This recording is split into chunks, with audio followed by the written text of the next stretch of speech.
Maestro Helio, buenas tardes. Gracias por esta comunicación en el Noti del 11. Buenas tardes. ¿Me escucha bien? Lo escuchamos, lo sentimos, pero sobre todo lo admiramos muchísimo, maestro. Gracias por estar con nosotros. Gracias. Maestro, Gracias. cuéntenos, ¿cómo que se nos va el retiro después de tantos años de ser uno de los personajes más importantes, no solo en la caricatura en México, sino en el periodismo?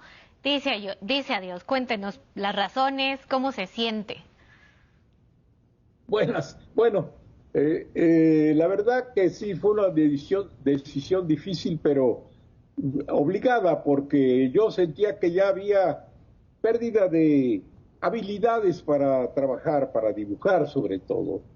Físicamente no tanto, o sea, era un poco el pulso tembloroso y la vista un poco débil, en fin, pero ya no es lo mismo, ya el trabajo salía hecho a las carreras o mal hecho, y yo dije, no, de eso no se trata de hacer bien las cosas, Claro. porque si se hacen mal, pues no, se trata de hacerlas bien.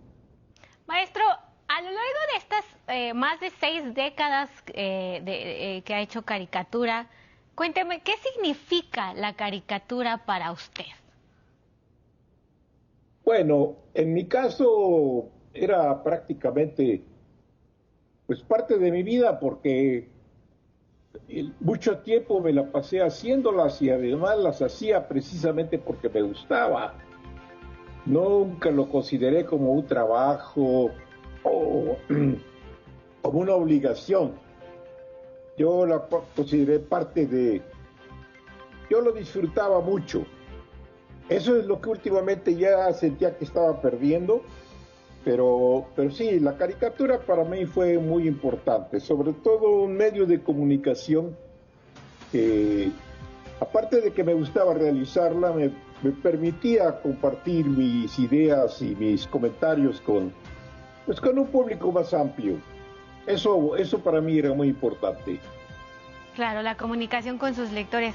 Maestro, a lo largo de estos 6 años, ¿recibió alguna amenaza, algún reclamo por las múltiples críticas que hacía a través de sus trazos?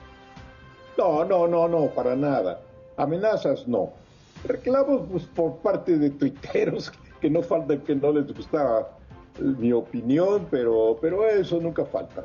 Ninguno de los personajes políticos que vemos ahorita en pantalla que criticaba a través de sus trazos, lo mismo hacía críticas contra Vicente Fox, Felipe Calderón, plasmó también a Marta Sagún, ¿no?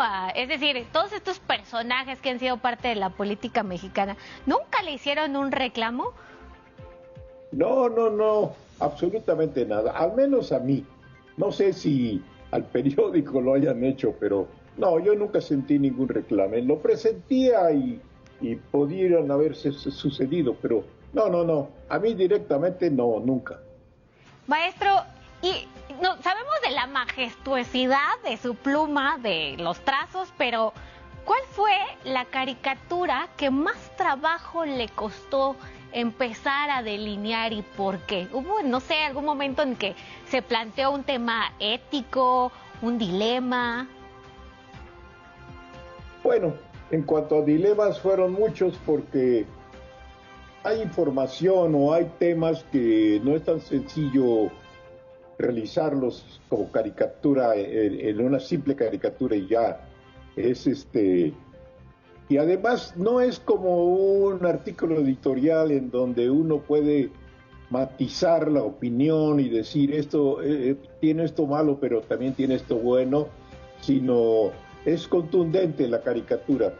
Entonces no se puede decir las cosas a medias.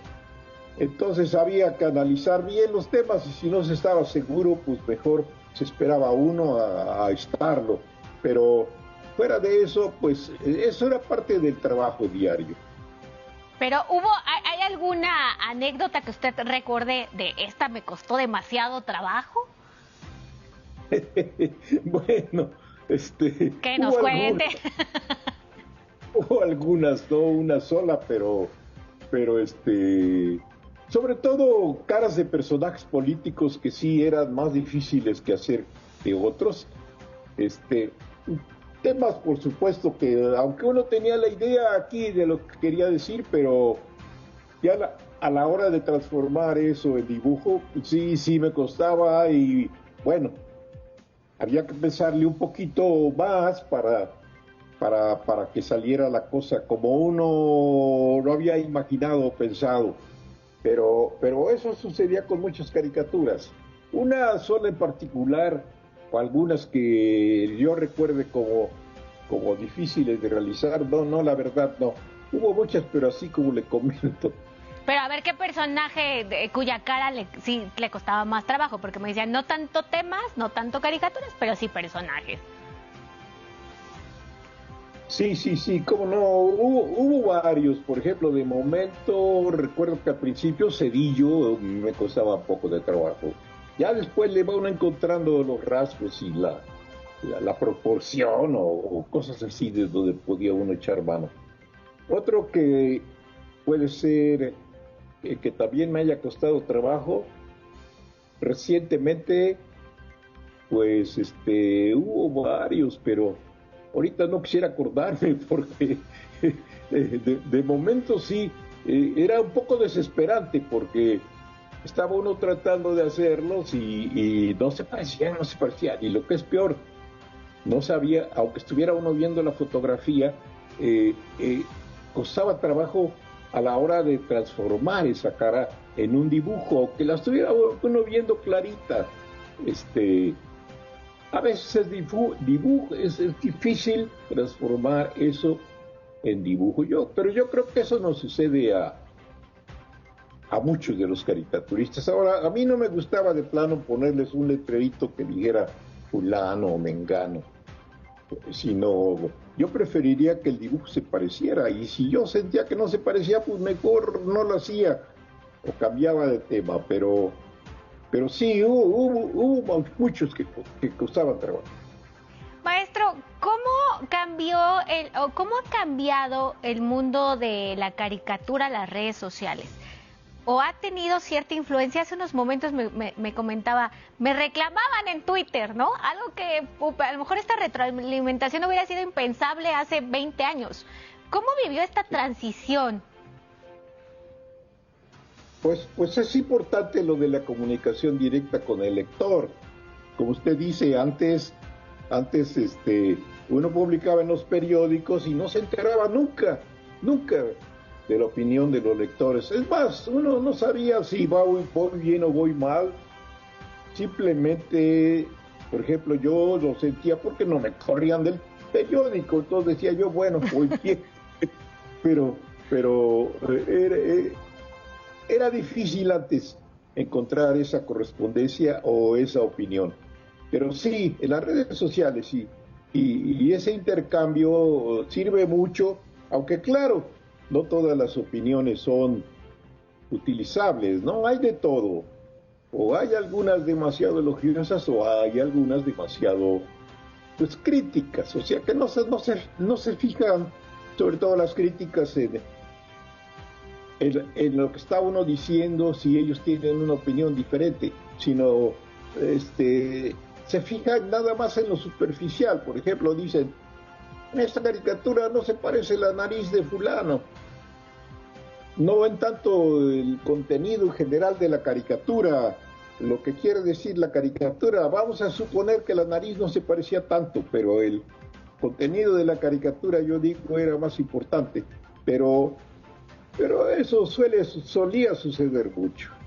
Claro. Maestro, le agradezco estos minutitos, sobre todo porque este espacio está enfocado a un público joven y creíamos que era necesario hablar con usted como referente del periodismo mexicano. Le mando un gran abrazote, esperamos seguirlo viendo, no sé si a través de redes sociales o de repente cuando decida hacer apariciones, pero ¿qué podría decirles ya como último mensaje a quienes en este momento lo están viendo y lo han seguido durante muchísimos años? Bueno, primero quisiera agradecer a ustedes que me den esta oportunidad de tratar de explicarme los motivos de mi renuncia, que es voluntaria totalmente. Y como mensaje a los lectores, pues decirles que les agradezco mucho su atención, sus opiniones a lo largo de mi carrera, y que pues estoy muy agradecido de los lectores, que a lo largo de los años fueron muchos, ¿no? Pero les doy las gracias desde aquí, por favor. Maestro Elio Flores, le mandamos un abrazote y gracias a usted por esta conversación. No, muchas gracias a ustedes. Un abrazote. Ahí está el maestro Elio Flores, vaya que nos va a hacer falta en estos momentos críticos en el periodismo mexicano. Nosotros continuamos.